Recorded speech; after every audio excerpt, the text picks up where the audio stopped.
Our guest host, Ebony K. Williams, is here. So you were talking about this journey. Black sperm. Freezing your eggs and looking for, I guess, a donor. Yes. And so tell us this person that you were looking for. So it was important for me to have black sperm matters, first of all. Black sperm matters. Okay. We got to start with that premise. Okay. Black sperm absolutely matters. And I wanted a black donor because I am a black woman who feels confident enough.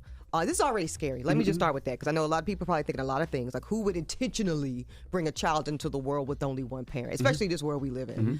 If I didn't think I had the basic resources, y'all, to give this child love, support, fiscal education, and then build community, you know, because black men and men in general will be an important part of this journey, but I'm going to try to outsource it. So I wanted a black sperm donor because I am a black woman. I know a lived black experience. I didn't want to run the risk of a non-black donor and then have a Meghan Markle situation, basically, where a kid that I can't relate to their experience. So I wanted him to be black. That already took me literally down to on a site of 300 active donors at a time. I was down to 3. Wow. Just that. Wow. Yeah. And then you asked about height. I did want to go. I think they've got 5 feet to 5'5".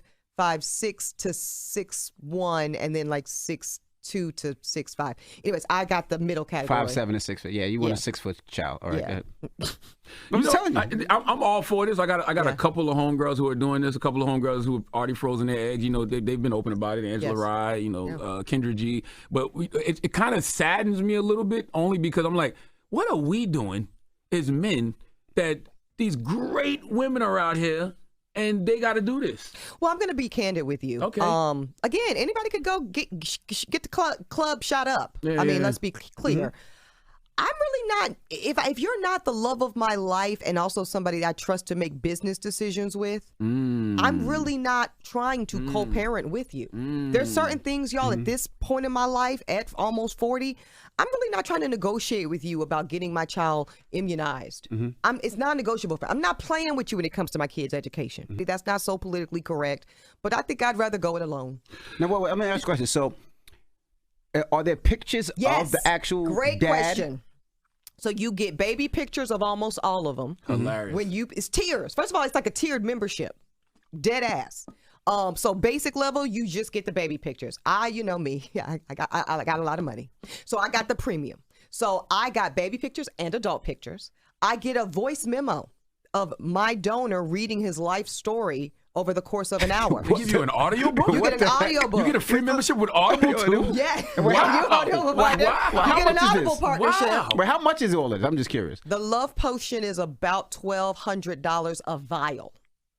And I would recommend, most fertility doctors recommend, if you think you're going to do this alone, because you might need a couple cycles, 2 to 4 vials.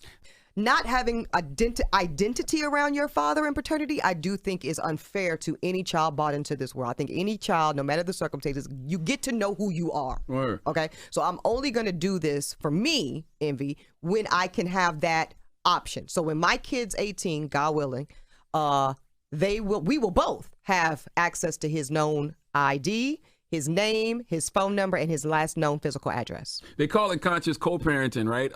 And I think Van Jones is doing people a disservice by not having this conversation more. Him and his longtime friend, I forgot her name, they wanted to have a baby. And so, you know, they decided to do that. Yeah, they're not in a relationship with each other. They just both wanted to be parents. That's right. So they are doing that. Co-parenting. Co-parenting. And I wish they would have that conversation more. Yeah. I did ask a couple of my queer guy friends, and, you know, they weren't that interested. And at that point, I just said... They weren't that interested. They Sounds weren't. wild. Yeah. GPA is very important. GPA is important. I got to pick GPA. I got to pick. You can pick GPA.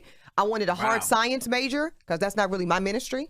So, yeah. I feel like, you know, every child needs a man in their life, and I feel like every child needs a woman in their life. You know, I agree.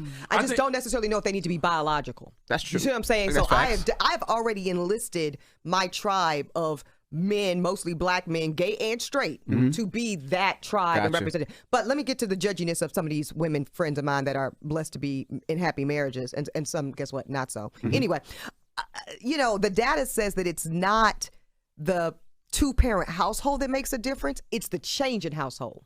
So if you were born and raised to a single parent, you tend to condition pretty normal. It's when your parents were together and then divorce. Yeah. That's where they see the trauma. That's where they see the dropping of grades. That's where they see the behavioral issues. Is there a moral of the story? To me, I mean, just me personally, the moral of the story, boy, it's really hard out here for black women. It is. Yeah, Like, you're right Lord about have that. mercy. This is why black love is revolutionary. You know what I'm saying? A black man and a black woman having kids, growing a family, it's a revolutionary act. And this is why I encourage black men to be with black women, because of this reason. Word to Dr. Umar. Please not make the moral of this story, Dr. Umar. But that's the one thing Dr. Umar, I mean, he's right about that. That's the one thing I can agree with him on wholeheartedly. Black men need to be with black women. I'm not disagreeing with that. Yeah. I'm just not gonna give that much credit to Dr. Umar. We're not ending my personal, deeply personal narrative with shout out to Dr. Umar. We're not doing that. So what if Dr. Umar's sperm Good night. Good night. What's it? Rumor report? What's next? We got rumor report. We got up another next. donkey of the day. We're gonna talk about This we're going to Charlemagne. divorces when we come back. It's the Breakfast Hell Club. out of Good morning. here.